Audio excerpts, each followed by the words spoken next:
Have you ever thought about your life, your entire journey of faith, as a race? Not a sprint, but a long-distance endurance race. Well, today we're diving into Hebrews chapter 12, which uses that exact metaphor to tell us what it really takes to run this thing, and most importantly, how to finish strong. Right out of the gate, we get our mission. And notice the language here. It says to run, not wander, not stroll, not just kind of meander along. Run. This sets a tone that's active, it's intentional, and it's all about moving forward with purpose. So, if this is a race, we've got to prepare, right?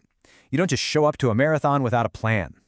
This first part of the chapter is basically the coach's pre-race briefing, laying out the whole strategy for us before the starting gun even fires. And here's the first thing you need to know. You are not running alone in some empty stadium. No way. The text says we're surrounded by a great cloud of witnesses. Think of all the heroes of faith who ran this race before us. They're in the stands, not to judge you, but to prove that this race can be won. They're the crowd cheering you on. Okay, so here are the practical, step-by-step instructions. First, you've got to lay aside every weight. This is like a runner ditching a heavy backpack. It's all the burdens, the anxieties, the distractions that just slow you down. Second, you have to untangle the sin that so easily ensnares you. Picture a rope wrapped around your ankles, just waiting to trip you up. Get rid of it. And only then, once you're free, can you actually run with endurance. And while we're running, where should our focus be? The text says to lock our eyes on Jesus. He's called the author and finisher of our faith. What does that mean? Well, he's the one who starts the race with us, the author, and he's also the one guaranteeing we can finish, waiting for us at the finish line. He already ran the ultimate race, he endured the cross, and now he's our perfect example. Now this chapter gets incredibly realistic. It knows this race isn't just a flat, smooth track. There are going to be hills, there are going to be hurdles, and there are going to be moments of real, genuine pain. So how are we supposed to make sense of all that hardship?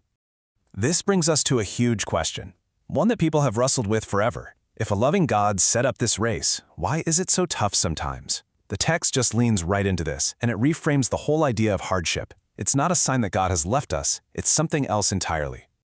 And here's the answer it gives. Hardship can actually be a form of divine discipline or chastening. Now, I know that word sounds really harsh, but the text frames it as a direct result of being loved. It's presented as proof that you're a true son or daughter, not a sign that you've been forgotten. To help us get this, the writer draws this really powerful comparison. Think about it. Our parents disciplined us for a little while when we were kids, and they did it based on what they thought was best. But God's discipline, it's on a whole other level. It's not just for a few days, it's for our eternal profit. It's not based on what seems best, it's for the purpose of our holiness. And the outcome isn't just a temporary fix, it's a harvest of righteousness and peace. It's more like training than punishment. And look, the text doesn't sugarcoat this. It says, flat out, that this kind of training is not joyful. In the moment, it's painful. And anyone who has been through really intense training, whether it's physical or mental, you know that feeling. But the focus isn't on the pain right now, it's on what happens afterward, that peaceful fruit it produces in those who let themselves be trained by it. So what do you do when you feel that pain? When you hit the wall in the race, and your spiritual knees feel weak, and your arms are tired? Well, this next section is all about how to get your second wind and keep going.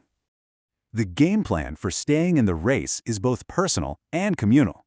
We're told to actively go after peace and holiness. But it's not all about us. We also have to look out for our fellow runners, helping them along. And this is crucial. We're warned to watch out for any root of bitterness that can spring up. It's like a hidden poison that can defile not just one person, but the whole community. It's a call for us to be vigilant for ourselves and for each other. And to really hammer this point home, we get this cautionary tale about Esau. This guy was so focused on his immediate hunger, just a temporary discomfort in the race, that he traded his priceless eternal birthright for a single bowl of stew. It's this powerful warning not to give up what is eternally valuable for something that's only satisfying for a moment. Keep your eyes on the prize. Okay, so after that stark warning, the writer does something amazing. He gives us this absolutely breathtaking view of the finish line. And he does it by contrasting two very different mountains, which stand for two totally different ways of approaching God. On one hand, you have Mount Sinai from the Old Testament. Remember that? A place of fire and darkness, and a terrifying voice so scary that even Moses was trembling with fear. It was a place you couldn't even touch without dying. But then the text says, that is not where you've come. You have come to Mount Zion, the heavenly Jerusalem. And what's that like? It's the city of the living God, a glorious party with countless angels and the entire church. The vibe isn't fear, it's celebration. So let that sink in for a second. The whole point is this. The destination of your race, the finish line you're running toward, it's not a place of terrifying judgment. It's a welcoming city. It's a joyful celebration. That is what should be pulling you forward through all the tough parts of the race. And that brings us to the final, thunderous conclusion of this whole chapter. What is the ultimate prize for finishing this race? It's something solid, something permanent in a world where everything feels like it's falling apart. The writer pulls in this incredible quote that promises a great, cosmic shaking, an event where not just the earth, but the heavens themselves will be rattled.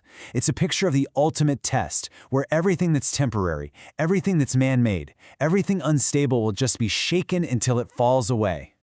Just imagine that for a second.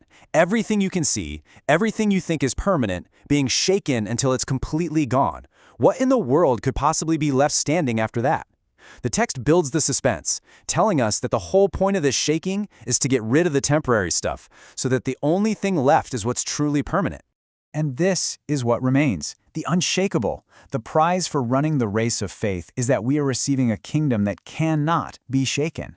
While everything else in the universe might crumble and change and fall, this kingdom stands firm. It is the one bedrock reality. That is the prize. And so that's the final thought we're left with. We all live in a world that is constantly being shaken, right? By personal crises, by global events, by the simple fact that time passes. So what does it truly mean to be given something, a hope, a home, a destination that is completely, totally, and eternally unshakable?